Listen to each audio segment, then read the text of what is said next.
immer Nutte. Das denkst du doch, oder? Was soll das denn jetzt? Ich habe mich doch entschuldigt. Ich glaube, es ist ganz gut, wenn wir uns eine Weile nicht sehen. Und ich bin wieder an allem schuld, ja? Ich bin fix und fertig. War so schlimm. Ich habe den ganzen Nachmittag geschrien. Ja, bitte schrei nur mal. Schön, nicht? Das Geld? Nein, wir. Oh, Tanja, hier kann jederzeit jemand reinkommen. Das macht's ja gerade so spannend. Gib mir etwas. Oh, Tanja, bitte. Ja, bitte? Gestatten Sie, dass ich mich vorstelle. Clarisse von Anstetten.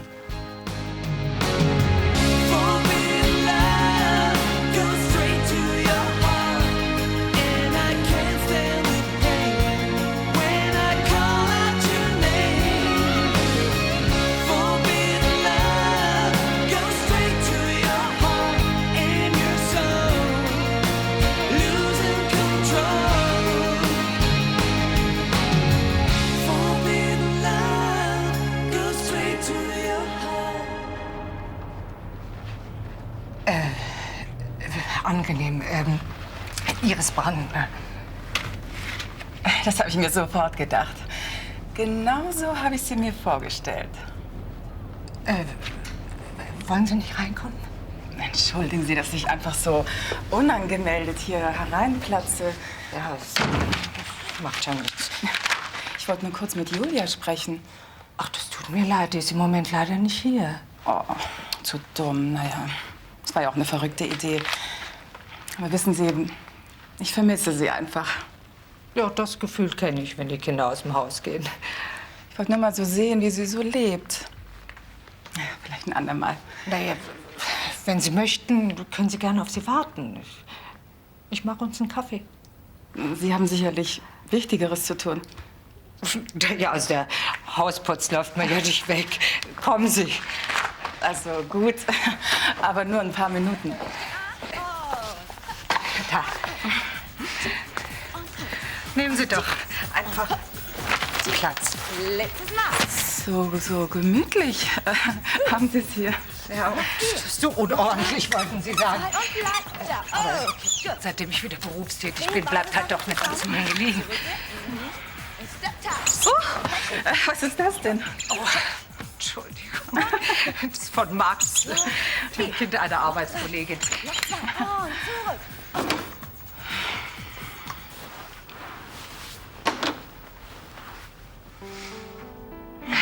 Tja. Arno hätte uns längst schon mal miteinander bekannt machen sollen. Finden Sie nicht? Dazu ist er wohl zu beschäftigt. Ja, allerdings. Gerade in der letzten Zeit habe ich ihn wieder kaum gesehen. Sicher hat er doch schon viel von mir erzählt, oder? Nein. Na, Sie kennen ihn ja. Arno ist kein großer Redner. Es gibt wichtigere Dinge, die einen guten Ehemann auszeichnen. Ja, dann setze ich jetzt einfach mal Kaffee auf.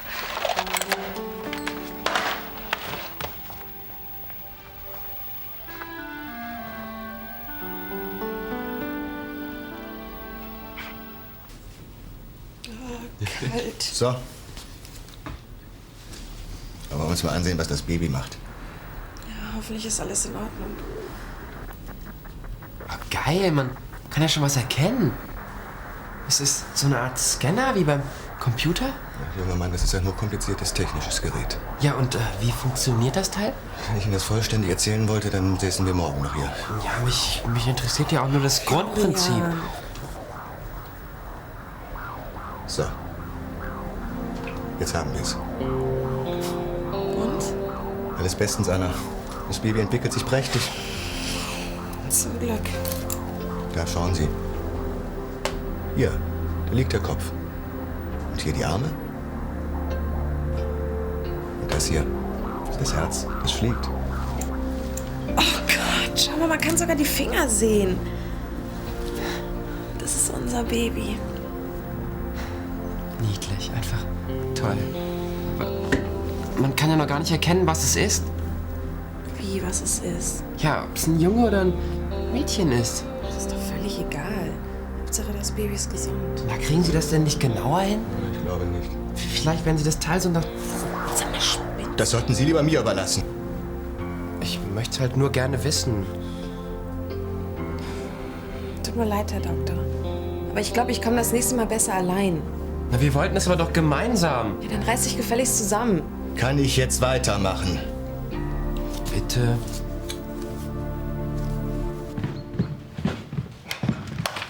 Ganz schöner Aufwand für die paar Tage in Frankfurt. Naja, Ich vermisse dich schon jetzt. Sollen wir nicht noch mal schnell nach oben gehen, bitte, Tanja, was soll das? damit du mich nicht vergisst in der großen Stadt? Tanja, lass das. Ich werde dich besuchen kommen. Ich fahre nicht zu meinem Vergnügen nach Frankfurt. Ich muss mich auf meine Juraklausuren vorbereiten und das heißt pauken, pauken, pauken. Wer so viel büffeln muss, der braucht ab und zu auch mal ein bisschen Entspannung. Vergiss es, Tanja. Du weißt, dass ich mit Sophie zusammen bin und zwar fest. Ach ja? Und was war das gestern? Da warst du ja wohl mit mir zusammen und zwar sehr fest. Es war ein Ausrutscher. Ich fass es nicht. Bitte, Tanja, mach jetzt kein Theater. Ausrutscher. Was glaubst du eigentlich, wer du bist? Es tut mir leid, okay? So einfach kommst du mir da nicht raus. Ich liebe Sophie und sie liebt mich. Und das ist etwas, was ich garantiert nicht aufs Spiel setzen werde. So viel Gefühl, mir kommen die Tränen. Eben. Und ich bin sehr glücklich mit ihr. Also. Ach, jetzt habe ich meine Bücher vergessen. Es ist vorbei, Tanja.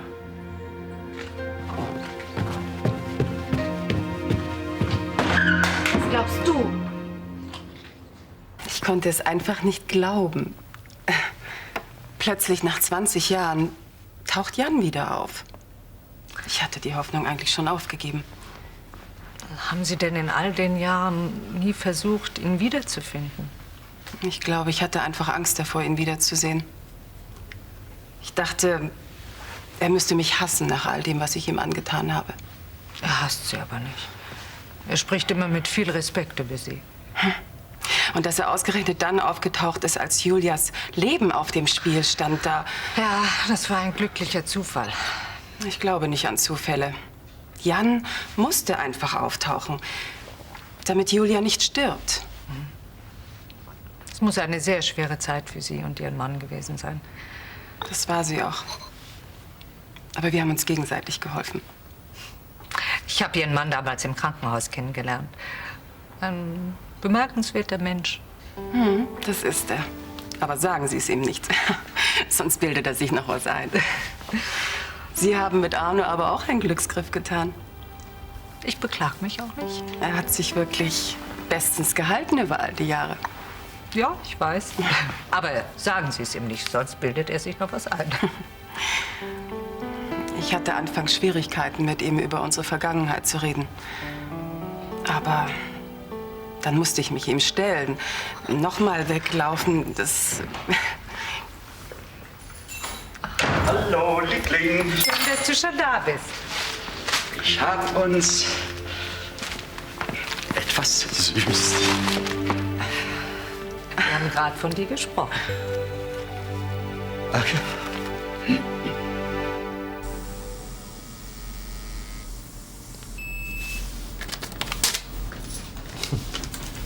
Das da, das ist Ihr Baby. Auf dem Auszug sehen Sie auch nicht mehr als auf dem Monitor. Können Sie es nicht bitte noch mal versuchen? Anna, sollen Sie sich bitte mal zur Seite drehen? So? Nee, noch ein bisschen mehr, bitte.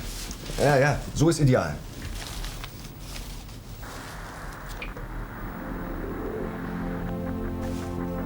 Ja, und? Muss Sie leider wieder enttäuschen. Und wenn Anna sich mal auf den Bauch legen wird? Sonst noch was? Ja, komm, jetzt mach doch mal mit. Ihre Neugier in allen Ehren, Herr Brandner, aber das geht zu weit. Vielleicht sieht man ja doch noch was. Das glaub ich kaum. Warum denn nicht? Weil da zufällig einiges im Wege ist. Die Wirbelsäule zum Beispiel und die inneren Organe. Das gibt's doch gar nicht. Und das beim heutigen Stand der Technik. Vielleicht mit einem besseren Monitor. Es gibt nur eine Möglichkeit, das Geschlecht des Babys relativ sicher zu bestimmen. Und die wäre? Eine Fruchtwasseruntersuchung. Ja, na prima. Das macht man aber nur bei begründetem Verdacht auf genetische Schäden. Oder bei Abschäden in der Familie. Ja, und dann kann man genau feststellen, ob es ein Mädchen oder... Die Geschlechtsbestimmung ist nur ein Nebeneffekt dieser Untersuchung. Egal, machen wir trotzdem. Das ist oder? aber nicht ohne Risiko für das Baby.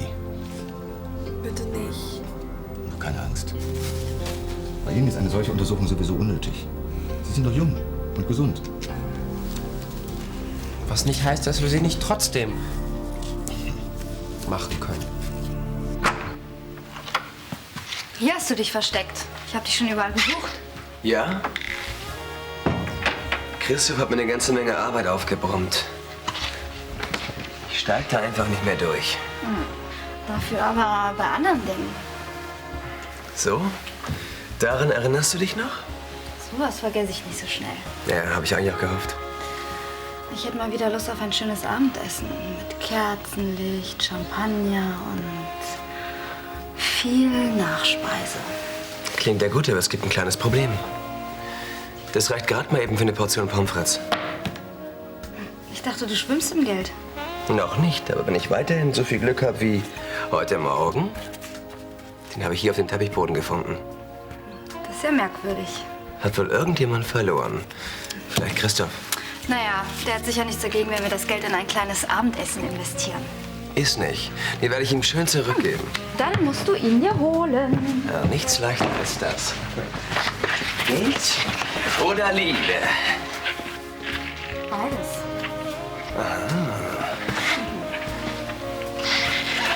Kluges Mädchen.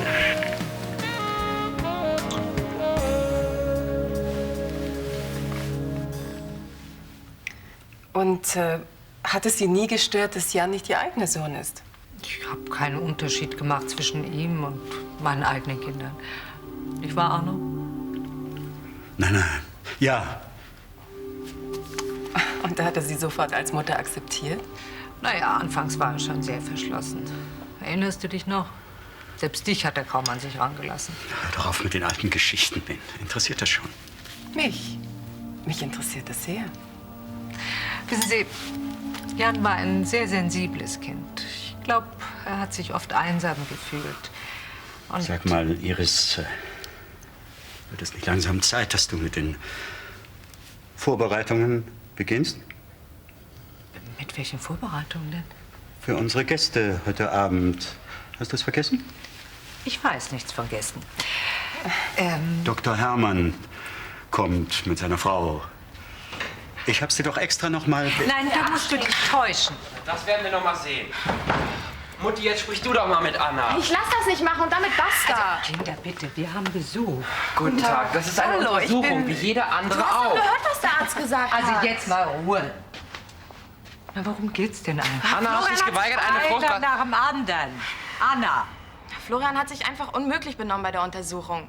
Dr. Buck hat Das ihn stimmt beinahe überhaupt nicht. Ich habe nur ein paar Fragen Du hast gestellt. total genervt. Kinder, so kommen wir nicht weiter. Wir werden das in aller Ruhe besprechen, aber später. Schiebt euch eine Pizza in den Ofen. Müsst ja beide einen Hunger haben. Geh jetzt endlich. Du siehst doch, was hier los ist. Tu einfach so, als wäre ich nicht da. Entschuldigung. Henning, du bist noch da? Ja, aber nicht mehr lange. Wir wollten auch gerade gehen. Ja, dann lasst euch nicht aufhalten. Jan hat mich nämlich zu einem kleinen Spaziergang eingeladen. Moment mal, du hörst mich Schön, dass wir Henning noch treffen. Ich habe mich noch gar nicht richtig von ihm verabschiedet. Oh, das habe ich aber anders in Erinnerung. Also dann, mach's gut. Ich hoffe, du fühlst dich nicht so einsam in Frankfurt. Es wird zwar schwer sein, aber ich werde die 2 Wochen ohne Sophie schon irgendwie überstehen. Dann bin ich ja beruhigt. Das bin ich auch. Ja, dann mal schönen Spaziergang. Und verirrt euch nicht. Dann macht er sich Sorgen um dich. Ach, vergiss es. Der will dich nur wichtig machen, du kennst ihn ja. Das kannst du dir aus dem Kopf schlagen. Ich mach die Untersuchung nicht. Ich verstehe gar nicht, warum du dich so sträubst. Ach nee? Dann hör mir mal gut zu. Ich finde, dass die unter... Was ist denn bei euch los? Könnt ihr euren Ehekrach nicht ein bisschen leiser austragen? Florian ist völlig bescheuert. Dauernd will er mir Vorschriften machen. Das ist schlimmer als meine Mutter. Anna hat sich geweigert, eine total wichtige Untersuchung machen zu lassen. Bloß weil es vielleicht ein bisschen weh tut. Das ist ja wohl nicht zu fassen. Bei einer Fruchtwasseruntersuchung kann man nämlich genau feststellen, ob das Baby gesund ist. Ist was nicht in Ordnung? Ach Quatsch, dem Baby fehlt überhaupt nichts. Ich finde, wir sollten alle medizinischen Möglichkeiten ausschöpfen. Ja, und ich finde, du solltest die Entscheidung Anna überlassen. Frau, da will man sich einmal um was kümmern und dann passt es euch auch wieder nicht. Du solltest dich lieber darum kümmern, wie wir zu Geld für die Babyausstattung kommen. Die Mutter von Max hat mir nämlich ihre günstig angeboten. Dafür bin ich dann wohl wieder gut genug. Na komm schon. Na gut. Aber nur unter einer Bedingung. Also wenn du die Fruchtwasseruntersuchung meinst, ja? Dann schlag dir das bitte aus dem Kopf. Du musst nur versprechen, dass du die Sachen nicht wieder ins Feuer wirfst. Wie damals an deinem Geburtstag. Na? Und jetzt ein Versöhnungskuss.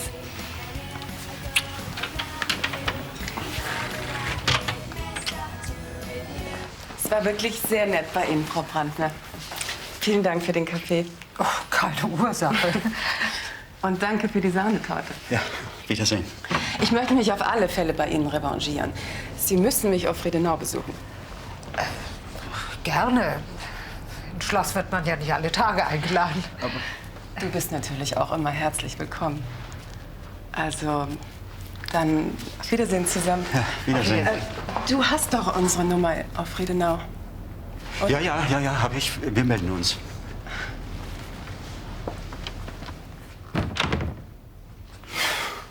Gott sei Dank. Sag mal, was hast du dir eigentlich dabei gedacht? Wobei? Frag nicht so scheinheilig. Oh, Iris. Iris, um Gottes Willen nicht. Meinst du, sie Wollte hat ich schon lange nicht gemerkt, dass du sie loswerden wolltest? Bin richtig geschämt. Weil sie zu weit geht. Sie plotzt hier einfach rein. Warum regst du dich denn so auf? Das ist doch eine ganz sympathische Frau. Ach, ich will einfach nicht, dass sie in unserem Leben herumschnüffelt. Das jetzt ist aber Gespenster. Sie wollte sich lediglich nach Julia erkundigen. Und, was hast du ihr erzählt? Na ja, das... Oh, das ist ja komisch. Sie hat jetzt gar nicht mehr von Julia gesprochen. Ja, da hast du es. Und jetzt ist sie gegangen, ohne ihr Grüße zu bestellen. Das ist ja merkwürdig. Ja, vielleicht begreifst du jetzt langsam, dass zwischen ihr und mir niemals etwas werden konnte.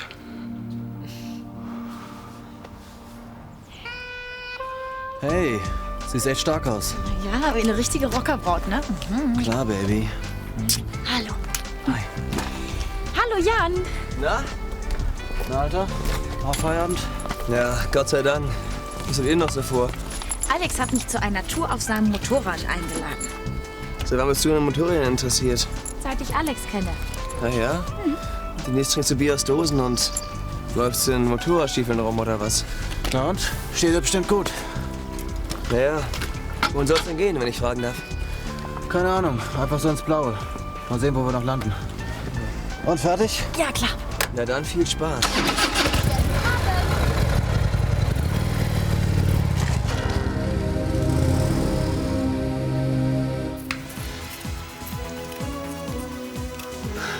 Kennt ihr den schon? Kommt die Krankenschwester zum Arzt und sagt, der Simulant aus Zimmer 216 ist letzte Nacht gestorben. Dann sagt der Arzt, also jetzt übertreibt er aber langsam. Mein Gott, ist er blöd. Na, dir scheint es ja schon wieder besser zu gehen. Hab das Kriegsbeil mal wieder begraben. Sie haben sich sogar wieder geküsst. So. Worum ging's denn eigentlich? Vorhin habe ich gar nicht mitgekriegt. Florian wollte unbedingt, dass Anna eine Fruchtwasseruntersuchung machen lässt. Weil er unbedingt wissen will, ob es ein Junge wird oder ein Mädchen. Das ist doch völlig unwichtig. Hauptsache es ist gesund. Ich möchte aber mit dem Kind Streetball spielen können. Du glaubst wohl, Mädchen sind nur für die Hausarbeit da, hm? Auf jeden Fall können sie prima Kartoffel schälen. Hey. Na, dann mach mal da ein bisschen mit, dann kannst du das auch so gut. Na, ich habe auf jeden Fall Besseres zu tun, als mir über sowas den Kopf zu zerbrechen. Was denn zum Beispiel? Zum Beispiel die Schwangerschaftsgymnastik. Darum muss ich mich mal kümmern. Ach, hast du dich schon angemeldet? Nee, noch nicht. Aber die Mutter von Max hat mir ein paar Adressen gegeben. Als ich damals mit Susanne schwanger war, da kamen die Kurse gerade groß in Mode. Ich glaube, ich schaue dann noch mal bei Aki vorbei. Ich möchte euch ja bei euren interessanten Gesprächen wirklich nicht stören. Du, wir essen aber gleich. Er ist noch schneller verschwunden als sein Vater. Ja, und der hat mich bei der Tür vorhin fast umgerannt. Weißt du, wo er hin ist? Soviel ich weiß, gab es noch Probleme mit einem Kunden und dann musste er ins Büro. So spät noch? Er arbeitet aber ziemlich oft abends in letzter Zeit. Hab das auch schon mitbekommen. Etwas Dümmeres ist dir wohl nicht eingefallen, was? So dumm fand ich's gar nicht. Hier, beruhige dich erstmal. Einfach bei Iris aufzukreuzen und so zu tun, als ob... Wieso nicht? Ich wollte nur mal nach meiner Tochter sehen. Früher hast du besser gelogen. Was wolltest du wirklich bei uns? Naja, ein bisschen neugierig war ich schon. Auf dein Haus, deine Frau. Ich wollte einfach mal so sehen, wie ihr lebt. Ja, und? Hat dir mein Haus gefallen? Deine Frau hat mir noch viel besser gefallen. Wenn Iris was gemerkt hätte. Hat sie aber nicht. Versprich mir, dass du nie wieder einen Schritt in mein Haus setzt. Iris darf auf gar keinen Fall irgendetwas... Du bist so ein Angsthase. Ach, hör doch auf, jetzt nicht. Doch, gerade jetzt. Ich halte das nicht mehr aus. Ich kann nicht mehr. Jedes Mal, wenn ich nach Hause komme, von dir denke ich, sie sieht's mir an. So clever kam sie mir gar nicht vor. Ach, nicht jetzt. Hör du jetzt auf. Du bist hier bei mir und hast nichts Besseres zu tun, als mir ständig was über deine Frau vorzujammern. Bin ich dir denn das Risiko nicht wert?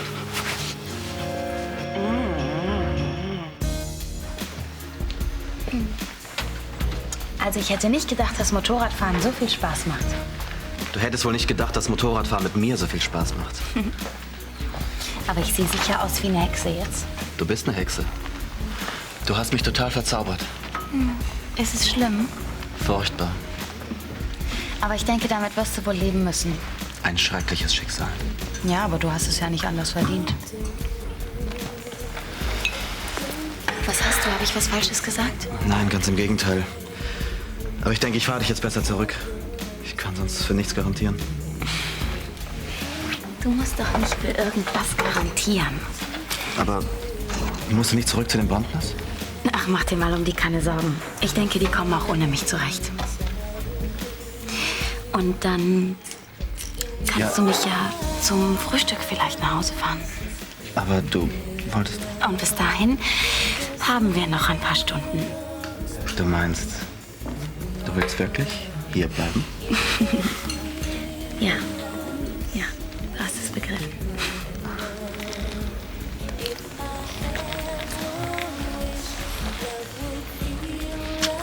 Aber vorher möchte ich dir aus dieser schweren Kluft raushelfen. Und dann? Dann möchte ich sehen, in was ich dich verzaubert habe.